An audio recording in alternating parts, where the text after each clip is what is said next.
বেহায়া নারী, বেপর্দা নারী প্রতিদিন বাজারে বাজারে ঘুরে।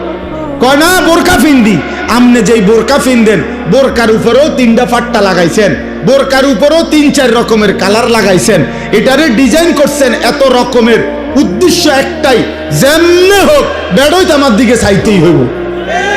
বেড়ই তুই যদি আন্দাস তাহলে ডাক্তার দিয়ে অপারেশন করে হলেও চাইবি বেড়া আমার বেড়া, তাড়াতাড়ি চোখের চিকিৎসা করবে না।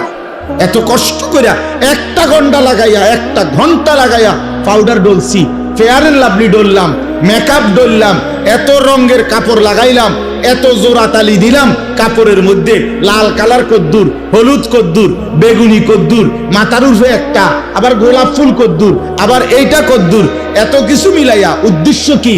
বখাটে রাস্তার দুশ্চরিত্র যারা প্রত্যেকটা পুরুষ আমাকে দেখতেই হবে।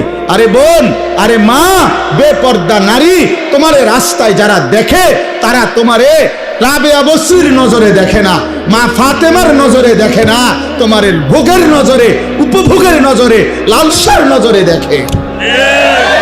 এজন্য বেপর্দা নারী কিতাবে আছে, নিজেই নিজেকে ছোট করে, নিজের দাম নিজেই কমায়, নিজেই নিজেকে বাজারে তুলে দিছে যে আমার এই অসল আমি মূলত চলে না, মানে আমনে নিজে চাইয়ালন। কথা তো ছিল নারীকে খুঁজে নিবে, কথা তো ছিল নারীকে তালাশ করে বের করবে, কথা তো ছিল 10 গ্রাম তালাশ কইরা 50 গ্রাম তালাশ কইরা চরিত্রবান নারী, ইমানদার নারী খুঁজে নিবে, খুঁজে নিবে। পুরুষ তালাশ করবে, বাপ তালাশ করবে, দাদা তালাশ করবে, মা তালাশ করবে, শাশি তালাশ করবে, ফুফি তালাশ করবে যে একটা ভালো মেয়ে কোথায় পাওয়া যায়। নাকি কথা ছিল এই, কে তালাশ করবে? বেড়ি তো বাজারে কীর্তন খোঁজেন, আমি ওই যে আমি ডেলি গেলে তো পাইবেন, আমি কীর্তন টোয়ান,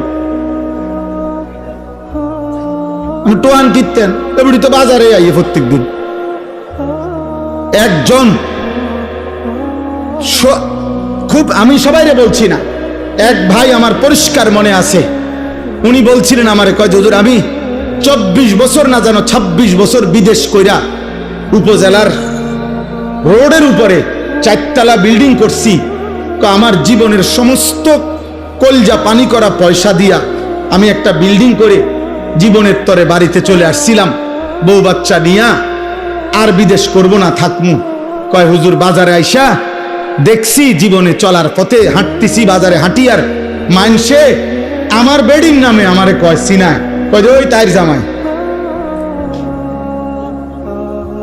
কয় তখন আমি বুঝছি যে হায়, আমার বিবি এত বেশি পরিমাণ বাজারে আইসে গেছে যে বাজারে রিস্কাওয়ালা, অটোওয়ালা, সিএনজিওয়ালা, রাস্তার মানুষ, বাজারের দোকানদার, ফলওয়ালা, তরকারিওয়ালা, ধন্যপাতাওয়ালা, ফাঙ্গাসওয়ালা, প্রত্যেকেই আমার বউরে চেনে। এটা ইজ্জত? কথা বলে না, এটা সম্মান? এটা কোন নারীর সম্মান? এটা এই মাদ্রাসা কি করে? মহিলা মাদ্রাসা কি করে?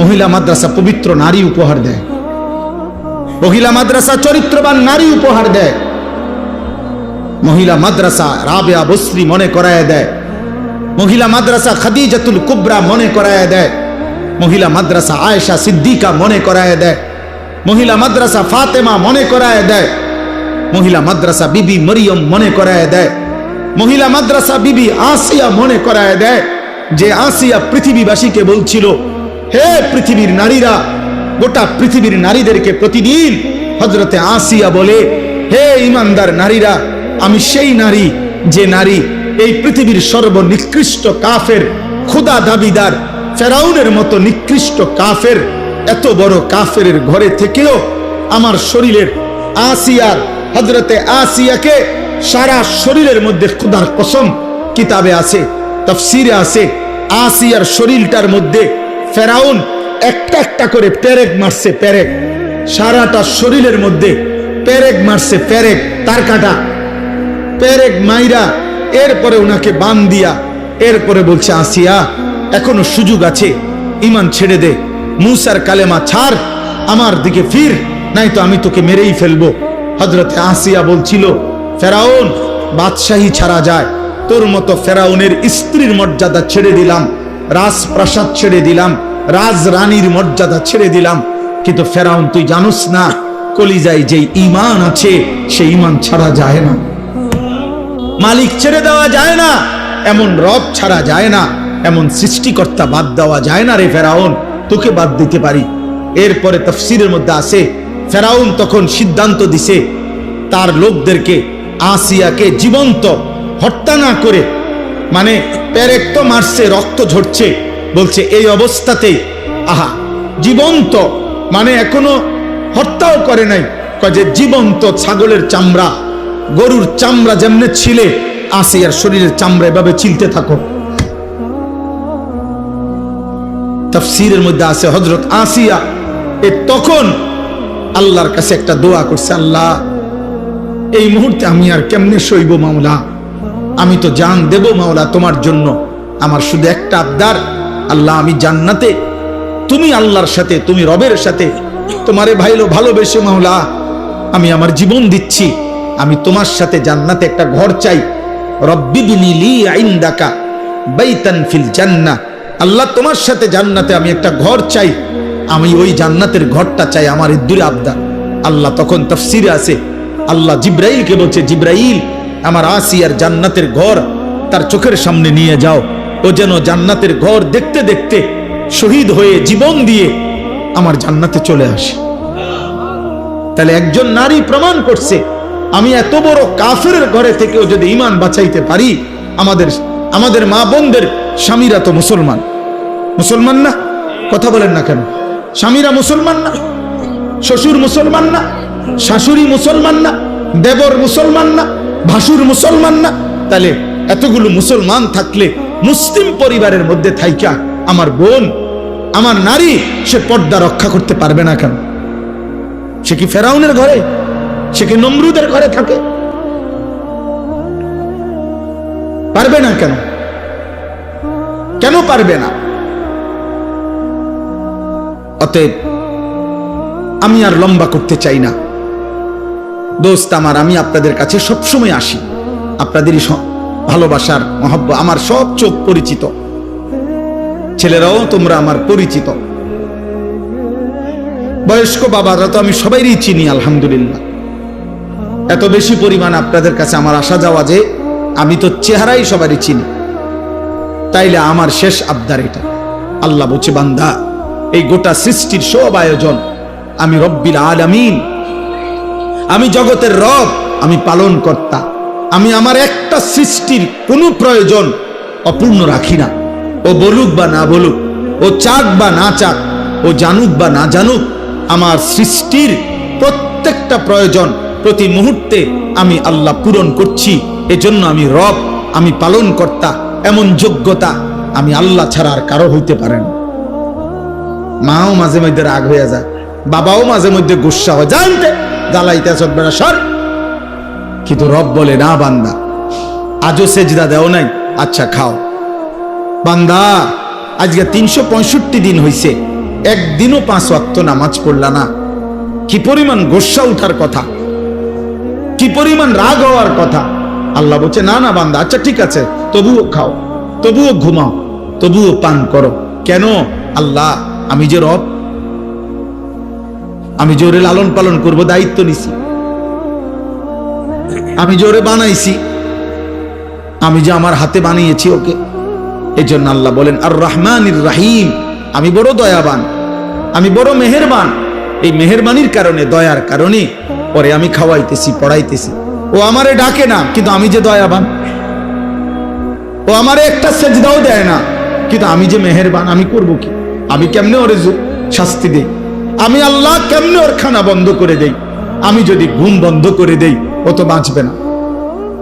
ও আমি যদি তার পেশাবের সার্কুলেশন বন্ধ করে দেই, পেশাবটাও যদি ঠিক মতো বাহির না হয়, ও তো বাঁচবে না। ওর পায়খানা যদি একদিন আটকায়া থাকে, ও তো বাঁচবে না। ওর নিঃশ্বাস যদি 1 সেকেন্ড আটকায় থাকে, ও তো বাঁচবে না। আমি যে রহমান, আমি যে দয়ালু। তবে আল্লাহ বলে বান্দা, তবে শেষ তুমি ভেবেছ আমি শুধু দয়াই করে যাব? না রে বান্দা, আমার ব্যালেন্স আছে, আমার একটা ভারসাম্যতা আছে। আমি আল্লাহ আজ দুনিয়ায় মৃত্যু পর্যন্ত ওয়াদা দিছি, তোমার আমি লালন পালন করব, খাওয়াবো, পড়াবো, ডাকলেও না ডাকলেও। সেজদা দিল না দিল, আমার গোলামি করো আর নাফরমানি করো, তবে মালিক ইয়াউমিদ্দিন, মনে রাখবা আমি কিন্তু বিচার দিবসের মালিক, আমি বাদশাহ, আমি রাজা ধীরাজ, আমি জব্বার, আমি কাহার। আজ দুনিয়ায় আমি যা দিয়েছি, খোদার কসম আল্লাহ বলছে বান্দা তার সব কিছুর চুল চেরা, বিন্দু বিন্দু, জাররা জাররা হিসাব আবার আখিরাতে আমি নেব। আমার একটা একটা নিঃশ্বাস, এক এক ঢোক পানি, এক একটা চোখের পলক, একটা একটা লোকমা আমি হিসাব নেব। মালিক ইয়াউমিদ্দিন, আমি কিন্তু হিসাব নেব, আমি বিচার দিবসের মালিক। ইয়াবাসুহুমুল্লাহু জামিআন, আল্লাহ বলেন আল্লাহই তোমাদেরকে কবর থেকে পুনরায় উঠাবেন। ফায়ুনাব্বিউহুম বিমা আমিলু, দুনিয়ার জীবনে যা করেছো সব তিনি জানাবেন। আহসাহুল্লাহু, আল্লাহ বলেন আমি আল্লাহ কিন্তু গুনে গুনে রেখেছি বান্দা। ওয়ানাসু, তোমরা ভুলে গেছো। আল্লাহর নবী একদিন হযরত ওমরকে বলছেন, ওমর রাদিয়াল্লাহু তাআলা আনহু নবীজির সামনে দুইটা খেজুর আর এক ঢোক পানি পান করছেন 3 দিন ক্ষুধার্ত থাকার পরে। আল্লাহর নবী বললেন, ওমর ওয়াল্লাহি লা তুসআলু আন হাযান নাঈম, আল্লাহর কসম ওমর, আখিরাতে হাসরের ময়দানে আল্লাহর নিকটে এই দুইটা খেজুর আর এই ঢোক পানির হিসাবও তোমাকে দিতে হবে। এক ঢোক পানির হিসাবও দিতে হবে। জন্য নওজোয়ান, আমিও না তোমারে ধরতে আর কোনোদিন পারলাম না, বাপ তোমার লগে কুলাইলো না, মা তোমার সাথে পারলো না, এই সমাজ, এই দেশ, এই জাতি কেউ তোমার সাথে শক্তিতে, তোমার ঘাউরামির কারণে, তোমার ঘাটতারামির কারণে কেউ পারলো না, কিন্তু ওই মালিক থেকে তুমি ছুটবা কেমনে? ওই রব থেকে ছুটবা কে? ওই হাসে ওরা দুজন হাসে, কিরে কি কয়, আমরা রেডি কয়, বোঝেন নাই? হ্যাঁ, অসভ্য তো বোঝে, ওরে যে কয় ও তো বুঝে, ওরে বল। আমি এই জন্য প্রত্যেক দিন বলি, সমবয়সী ভালো হইতে দেন। অধিকাংশ ছেলেদের নষ্ট হওয়ার পিছনে মূল কারণ সামান্য ফুলানের লগে চলে, দিন রাত সমবয়সী ওরে গুনার, ও একটু যদিও ভালো হইতে চাইছিল, ওর লগের গুণে ওরে কইছে না, আরে রাত বেটা, অনবয়স অল্প। সমবয়সী বড় দুষ্ট হয়। এই জন্য সামান্যায়, শুধু সামান্যার লগে যদি চলো ভালো হবে, বড়র সাথে চলতে হবে, আল্লাহওয়ালার সাথে চলতে হবে, কোন দিনদার মুত্তাকির কাছে মাঝে মধ্যে যাইতে হবে, নাইলে পারতা না। জোয়ান হোক বুড়া হোক, প্রত্যেক ব্যক্তি, একেবারে 90 বছরের বুড়া মিয়া চাচা আপনারে বলি, আপনিও যদি একলা একলা চলেন পারতেন না। একলা একলা চললে বেশিরভাগ গুনাহ করতে মন চাই, কোনো কাম নাই তো চলো সাদওয়ানে যাই কদুর বই, আমার শরীরে বল নাই, থাক অসুবিধা কি, মানুষে তো কয় আমি শুনি, মানুষে যে গীবত করে আমি বসে বসে শুনি। হ্যাঁ, এজন্য একা চলতে নাই, কোন আলেমের সাথে, কোন আল্লাহওয়ালার সাথে চলা উচিত।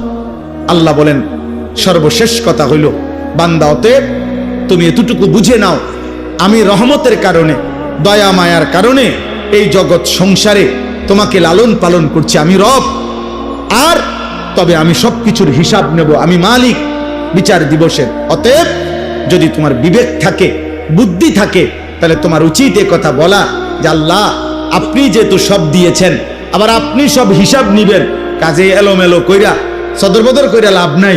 ইয়াকা নাবুদু, আমি আপনার গোলামি করব, বাবুরে বেজালের দরকার নেই, আপনার ইবাদতই করব।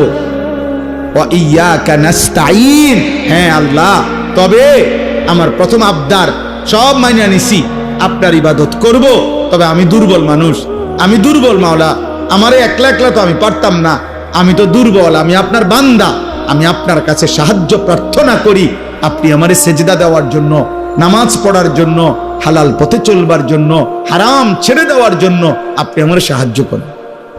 আল্লাহ বলেন, বলে আব্দি মা সাআলা, দিল থেকে চাইলে আমার বান্দা যা চাইলো আমি তাই দিলাম, এই শেষ কথা। অতএব খাদিজাতুল কুবরা এই বালিকা মাদ্রাসায় আজকের এই মুবারক মাহফিলে সূরা ফাতিহার মাধ্যমে আমরা আপনাদের কাছে এই কথা বুঝাইতে চেষ্টা করলাম, এই সৃষ্টির সবকিছু কার? অতএব প্রশংসা কার? অতএব গোলামি করা উচিত কার? সাহায্য চাওয়া উচিত কার? কার কাছে? আল্লাহ। আল্লাহ।